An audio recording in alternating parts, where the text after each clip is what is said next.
Hey, what's up, everybody? It's Stephen A. Williams, president and founder of thecreditrepairshop.com. And in today's video, going to answer some questions from people that sent me either emails or here on YouTube.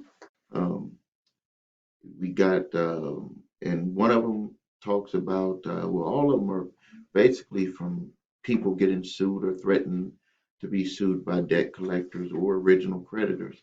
But before I get started, I wanted to also mention that if you did not see it or not aware of it, that um, a lot of people got their stimulus checks over the last few days, and there is a senator, Pat Toomey. Let me get back to the story here. Pat Toomey wanted to allow those checks to be uh, taken by debt collectors. Let me get back to that. Um, See if I can find it here. It was, let me look it up here. So you wanted to be able to allow debt collectors to take the stimulus check. Hold on, let me get this turned off there. Okay, so what it was is, obviously, unless you've been living under a rock, you know that there's stimulus checks going out, $1,400 from President Biden's stimulus uh, bill that was passed. And Senator Pat Toomey had blocked a uh, had an amendment where he wanted uh, there not to be where he wanted to be able to allow debt collectors to actually confiscate the $1,400. So if you had some type of judgment or something that was going on right at that time, um, they wanted to be able to take that money. But I think what what he's not understanding, well, what everybody else is understanding and what he's not taking into account is that this is an emergency relief. This is money that's not going to be taxed. This is like, as in a way, like you got a personal injury check, and you're not going to have to pay taxes on it. And this is because of what's been going on with most people in the country. And also, what seems to be strange to me is that uh, the protections that they give, big business on not being able to have the money that they were given, which is not thousands of dollars, they were given millions and billions of dollars, and not requiring them to pay their vendors that they owed money to. There was no stipulations on how they were going to use the money. They didn't even have to keep the workers in some instances. Some of them they did with the paycheck protection program, but other ones where people just got the bank businesses got the disaster relief money, which some companies went into billions of dollars and many into the millions of dollars. There was no restrictions on how they were to use that money, and it was not, uh, said if you owed back taxes or you had back state taxes or back unemployment taxes that you haven't paid, it didn't matter. They still allowed them to get the money, But it seems like they're always penalizing the people that are barely really getting anything, $1,400, and they want to make that tougher on that individual to be able to get the money than they would on a business that's getting millions and perhaps billions of dollars. Now, I want to go into some of the questions that we had here. One of them was a individual YouTube viewer had overwhelming amount of credit card debt that they just could not pay on. They signed up with one of the debt settlement companies to in hopes to getting the debt settled. And if you watch my past videos, I talked about this, and I want to clear it up again because people have a misunderstanding when it comes to debt settlement companies. It doesn't matter if you're dealing with a company or you're even dealing with an attorney. And most of the companies do have attorneys on staff, but they do not represent you. I'm telling you straight up, they cannot legally represent you because number one, they're probably not in your state. They're not licensed to practice in your state. Basically, all they're doing is saying that they're a debt settlement company that is putting money into escrow and they're going to pay the in hopes sometime down the line they want to negotiate with the original creditor or the debt collector that has the debt currently. They cannot stop you from being sued. They cannot stop you.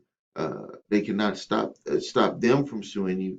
They cannot make them accept a certain amount, regardless of what you heard on the commercials. They can't do it. I can't do it. I cannot make a company. No one can make a company accept a certain amount for a debt that someone else owes them.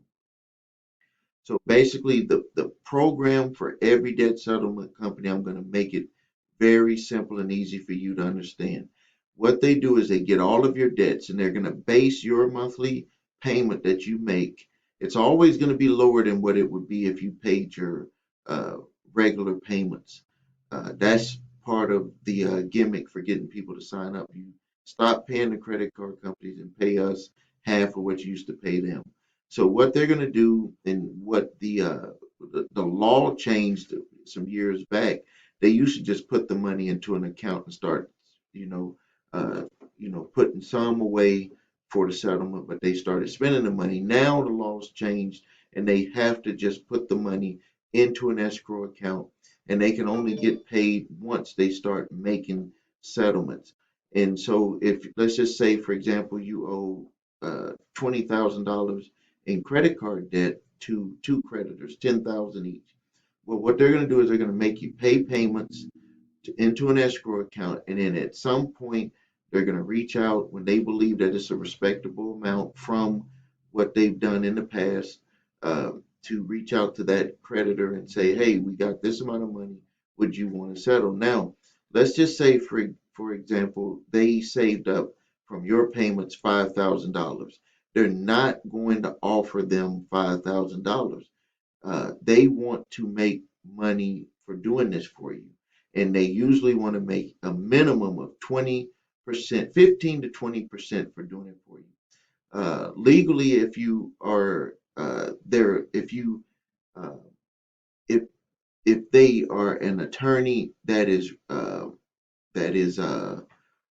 retained by you, legally they would have to bill you by the billable hours. That's why it's just a total misconception that the attorney in their office is working for you. They're sending out information for you through their office, but they are not. You do not have them retained to work for you because they would have to do billable hours, and the normal debt settlement rate would be 15% plus. They would charge your percentage of what you saved on the total amount.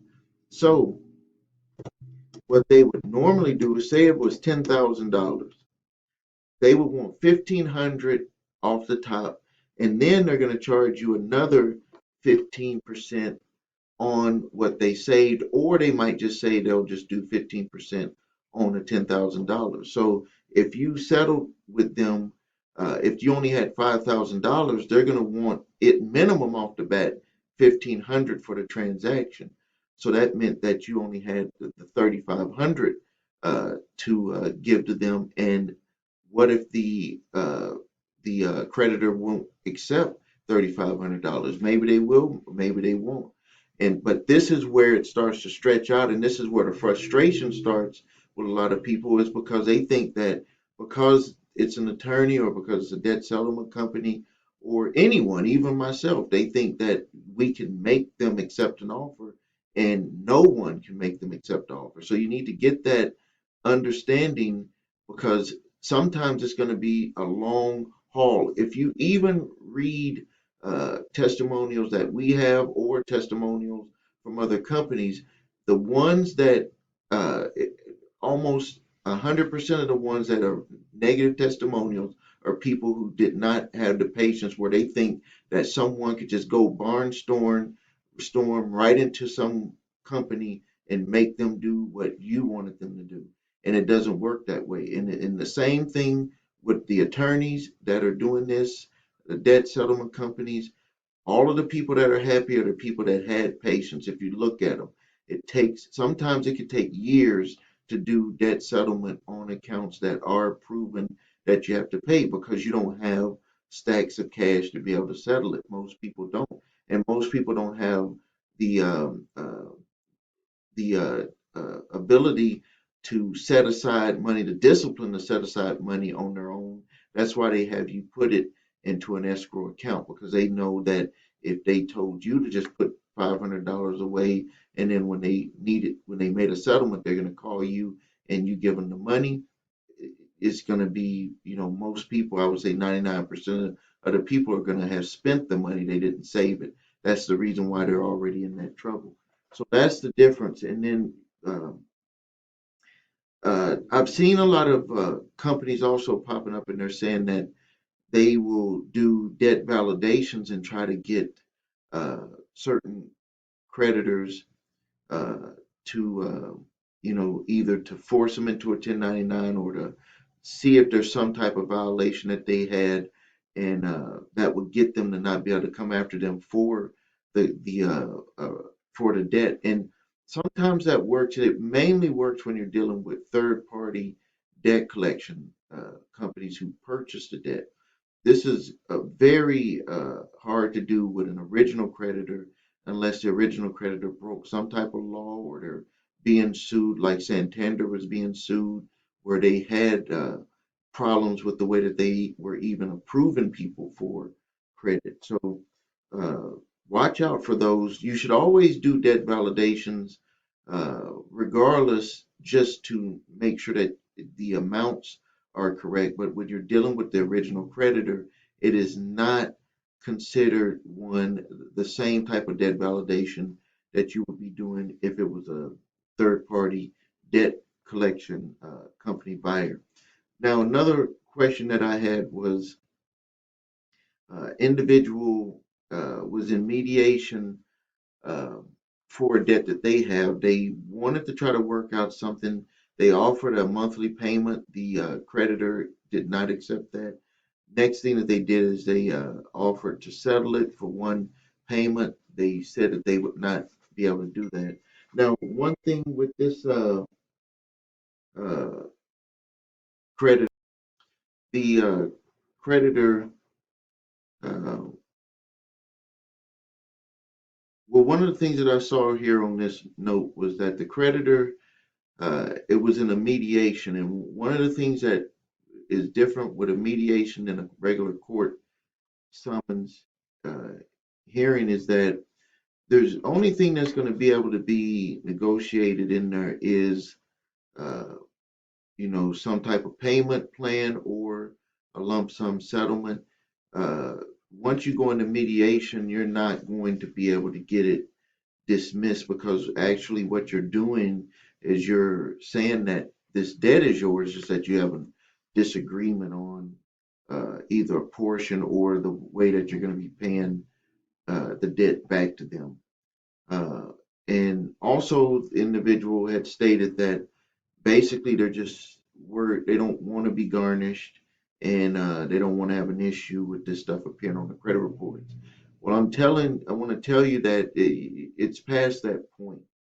Uh, Number one, it's going to be on your credit report showing that the debt went bad, and then it's going to be going into a garnishment because if you don't come to some type of agreement, the next stage for them is to take it into a garnishment. But when it goes into a garnishment, you will have the ability to have that amount only. There's a worksheet that the court gives you where only a certain amount of your disposable income can go towards that garnishment. And so that even if it got that far to where it went into to a garnishment from them getting a judgment against you, that's going to be the only step that they'll be able to take is to allow you to do that worksheet. And if you have anything that's like any type of medical hardship or financial hardship, uh, you need to check your state laws on the amount of money that you have to make, either on a biweekly or monthly uh, uh, amount that you're allowed to make to even be able to be garnished. In our state of Wisconsin, if you don't make a certain amount of money and you have a certain amount of dependents, or they give you a certain amount per dependent to raise it, so you can make more money than than they have stated. But if you have uh, when you have dependents that live in the household, and those dependents could be adults that you are taking care of, that you're claiming as dependents, or it could, obviously for your children that are in the house, and that'll be a way that you can have more income, but it'll not allow them to be able to garnish your wages because it can only be done on with a certain amount of your income. Uh, so those are two big situations for people, and you got to be careful. Like a lot of people, uh, they not some people are not understanding where they're at in the process. And I talk about this in my videos, and I understand. Like I don't never want people to think that I don't understand and feel for your situation, but you always have to kind of evaluate and maybe even put it on paper to see where you're at in the process. Because some people are trying to do debt validations when they've already got a judgment against them. Some people are trying to do debt settlement when the accounts were just recently charged off, or they were just uh, transferred over to another collector, but they wasn't purchased by another collector. Uh, so you have to look at where you're at in your situation, and then look at the solutions that line up with what you're specifically going through. Because if you don't, you're going to end up feeling like you're spinning your wheels, and it's not because the solutions don't work.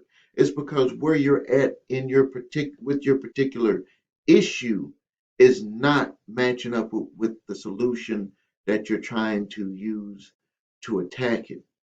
So you have to be very careful when you're looking at the things that you're doing to, you know, uh, to repair your credit and to get out of debt. Uh, you have to make sure that you understand exactly where you're at with your situation.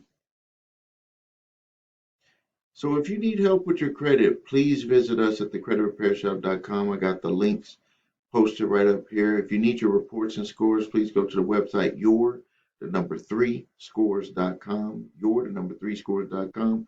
If you need my debt validation letter, cease and desist collection activities letter, and my statute of limitations cease and desist collection activities letter, those links are below this video. And I would like to thank you for your time. And if you haven't subscribed yet, please subscribe to the channel.